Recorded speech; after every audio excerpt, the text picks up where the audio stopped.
Hello दोस्तों, कैसे हो आप सब। Welcome back to job university में प्रकाश। इस वीडियो में मैं आपको कुछ ऐसे एग्जाम्स के बारे में बताने वाला हूं जिसमें आप ज़रूर अप्लाई करना अगर आप एक बैंकिंग एस्पिरेंट हो। देखिए, बैंकिंग एग्जाम्स हर साल होते हैं। हर साल IBPS, RRB और SBI PO एंड क्लर्क के पोस्ट लिए एग्जाम्स कंडक्ट कराती है। लेकिन जो इंश्योरेंस सेक्टर के एग्जाम्स है या फिर और भी जो अदर सेक्टर्स के एग्जाम्स है, उसमें क्या होता है कि 2 साल के गैप में या 3 साल के गैप में रिक्रूटमेंट ली जाती है, क्योंकि उसमें उतनी ज़्यादा स्टाफ की रिक्वायरमेंट नहीं होती है। बैंक्स में बहुत ज़्यादा स्टाफ की रिक्वायरमेंट होती है, इसलिए हर साल रिक्रूटमेंट होती है। अब इसमें बहुत सारे कैंडिडेट्स इस कन्फ्यूज़न में फॉर्म नहीं फिल करते हैं उन एग्ज़ाम्स की, ये सोच कर कि मैं तो बैंक के एग्ज़ाम्स की तैयारी कर रहा हूँ, मैंने तो बैंकिंग को टारगेट करके प्रिपरेशन किया हुआ है, तो उसकी फॉर्म क्यों भरूँ, या फिर किसी और एग्ज़ाम या किसी और सेक्टर की जॉब के लिए क्यों अप्लाई करूं। तो ये मिस्टेक आपको बिल्कुल भी नहीं करना है, क्योंकि अगर आप देखोगे तो क्वांट, रीजनिंग, इंग्लिश, ये जो 3 सेक्शन है ना, ये हर एग्जाम में, लगभग हर एग्जाम में सेम रहते हैं। क्वांट, रीजनिंग, इंग्लिश पूछा ही जाता है। इसके अलावा जो जनरल अवेयरनेस का सेक्शन होता है बैंकिंग सेक्टर में, अगर आप देखोगे तो बैंकिंग से रिलेटेड क्वेश्चन पूछेंगे। इंश्योरेंस के जो एग्जाम्स होते हैं उसमें इंश्योरेंस से रिलेटेड जनरल अवेयरनेस का क्वेश्चन पूछा जाता है। तो बहुत ज़्यादा डिफरेंस आपको देखने को नहीं मिलेगा। एटलीस्ट आपको जो क्वांट, रीजनिंग, इंग्लिश होता है ये पूरा हो जाएगा। साथ ही साथ जो करंट अफेयर्स का जो सेक्शन होता है ये भी सेम होता है। तो ये आपको बिल्कुल भी मिस्टेक नहीं करना है। कौन कौन से एग्जाम्स होते हैं वो मैं आपको बता दूं। सबसे पहला जो सबसे बड़ा एग्जाम होता है वो होता है LIC का। तो LIC में भी अलग अलग पोस्ट पे एग्जाम्स होती है। ऑफिसर ग्रेड पे भी एग्जाम होती है, क्लेरिकल पोस्ट पे भी एग्जाम होती है। जितने भी ऑर्गेनाइजेशन में, सब में ऐसा ही होता है। जितनी भी ऑर्गेनाइजेशन है सब में ऑफिसर ग्रेड के पोस्ट में एग्जाम होती है, क्लेरिकल ग्रेड में एग्जाम होती है, और कुछ डिपार्टमेंट्स, कुछ ऑर्गेनाइजेशन ऐसी भी होती है जिसमें प्यून के पोस्ट में भी एग्जाम होती है। तो यहाँ पे हम केवल officer and clerical grade pay जो एग्जाम होने वाली है उसके बारे में बात करेंगे। तो सबसे पहला है LIC AO, assistant administrative officer की पोस्ट। ये ऑफिसर ग्रेड की पोस्ट रहती है। इसके बाद LIC असिस्टेंट की पोस्ट होती है। LIC असिस्टेंट की रिक्रूटमेंट होती है। ये लगभग 3 साल या 4 साल में आपको एक बार आपको रिक्रूटमेंट देखने को मिलेगी। वैकेंसी ठीक ठाक निकलती है। सिंस LIC बहुत बड़ी ऑर्गेनाइजेशन है, लेकिन इसमें स्टाफ की बहुत ज़्यादा रिक्वायरमेंट नहीं रहती है, तो उसके अकॉर्डिंग ही रिक्रूटमेंट ली जाती है। तो इसलिए 2 साल, 3 साल या 4 साल के गैप में रिक्रूटमेंट होती है। इसके बाद बात करें तो ECGC PO। देखिए, ECGC एक ऑर्गेनाइजेशन है जो इंश्योरेंस टाइप की ऑर्गेनाइजेशन है, लेकिन ये जो अलग अलग बड़ी बड़ी कंपनीज रहती है उनको इंश्योरेंस प्रोवाइड करती है। तो यहाँ पे प्रोबेशनरी ऑफिसर की पोस्ट होती है। ये बैंकिंग की जैसे नहीं होती है, इंश्योरेंस सेक्टर के जैसी होती है। इंश्योरेंस की जो जॉब होती है उस टाइप की ये जॉब होती है।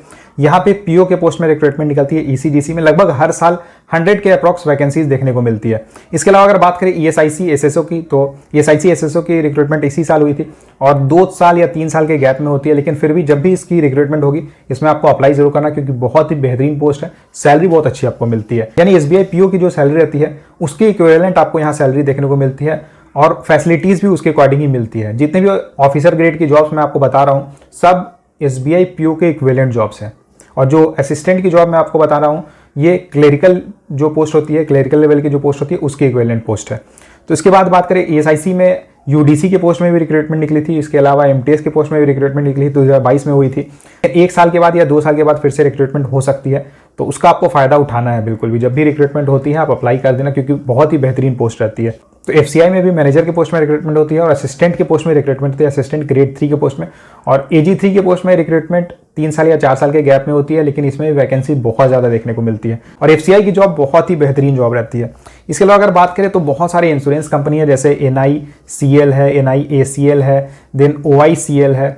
सब में क्या होता है कि ऑफिसर ग्रेड के लिए रिक्रूटमेंट निकलती है और साथ ही साथ असिस्टेंट के पोस्ट के लिए भी रिक्रूटमेंट निकलती है। लेकिन सब में यही देखने को मिलता है कि हर 1 साल या 2 साल के गैप में वैकेंसी आपको देखने को मिलती है। इसके अलावा GIC एक है, इसमें भी एडमिनिस्ट्रेटिव ऑफिसर के पोस्ट में रिक्रूटमेंट होती है और साथ ही साथ असिस्टेंट के पोस्ट में रिक्रूटमेंट होती है। मतलब जो भी वैकेंसी निकलती है, देखिए जिसमें आपको क्या देख करना है ना, जब भी वैकेंसी निकलती है, अगर 100 वैकेंसी भी निकल रही है, 50 वैकेंसी भी निकल रही है, तो आपको ये देखना है कि उसका एग्जाम पैटर्न कैसा है, सिलेबस कैसा है। अगर आप देख रहे हो कि उसी एग्जाम पैटर्न के अकॉर्डिंग आपने प्रिपरेशन किया हुआ है, उसी सिलेबस को आपने तैयारी की है, मे बी एक सब्जेक्ट डिफरेंट हो सकता है। जैसे कुछ एग्जाम्स ऐसी होती हैं जिसमें कंप्यूटर नॉलेज पूछ दिया जाता है, कुछ एग्जाम्स ऐसी होती है जिसमें जो जनरल अवेयरनेस का सेक्शन है उसमें स्टैटिक पार्ट ज़्यादा रहता है, या फिर उस फील्ड से रिलेटेड, जैसे इंश्योरेंस सेक्टर, जैसे LIC की अगर आप एग्जाम देखोगे तो उसमें इंश्योरेंस रिलेटेड ज़्यादा क्वेश्चंस पूछे जाएंगे। तो 1-2 सेक्शन हो सकते हैं थोड़े डिफरेंट, लेकिन बाकी जो सेक्शंस है वो तो कॉमन है। तो इसका आपको बेनिफिट यहाँ मिलेगा अगर आप बैंकिंग एग्जाम्स की तैयारी कर रहे हो। इसके अलावा एक और एग्जाम है जिसके रिगार्डिंग बहुत सारे कैंडिडेट्स पूछते रहते हैं या फिर उन्हें कन्फ्यूजन रहता है, एयरपोर्ट्स अथॉरिटी ऑफ इंडिया में junior executive air traffic control की पोस्ट के लिए। तो यहाँ भी आप अगर आप सिलेबस देखोगे तो quant, reasoning, English, general awareness पूछा जाता है और साथ ही साथ एक और सेक्शन रहता है जिसमें फिजिक्स एंड मैथ्स पूछा जाता है। तो 60-60 मार्क्स के क्वेश्चंस पूछे जाते हैं, जैसे फिजिक्स एंड मैथ्स से टोटल 60 क्वेश्चंस पूछे जाएंगे, एंड ये quant reasoning English general awareness का सेक्शन जो है इससे 60 क्वेश्चन पूछे जाते हैं। तो एटलीस्ट यहाँ पे आप ये देखो कि आपका जो नॉन टेक्निकल सेक्शन है ये तो पूरा कंप्लीट रहेगा। तो ये तो बेनिफिट आपको मिलेगा अगर आप एआई के फॉर्म फिल करते हो, एयरपोर्ट अथॉरिटी के फॉर्म फिल करते हो।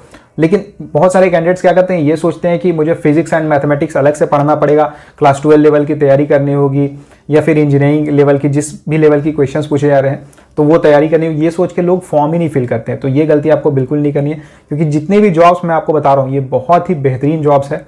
और बैंकिंग सेक्टर में देखिए, बैंकिंग सेक्टर में होता क्या है कि बहुत सारे कैंडिडेट्स अप्लाई तो करते हैं लेकिन उनका मन नहीं होता है जाने का, बहुत सारे कैंडिडेट्स के साथ।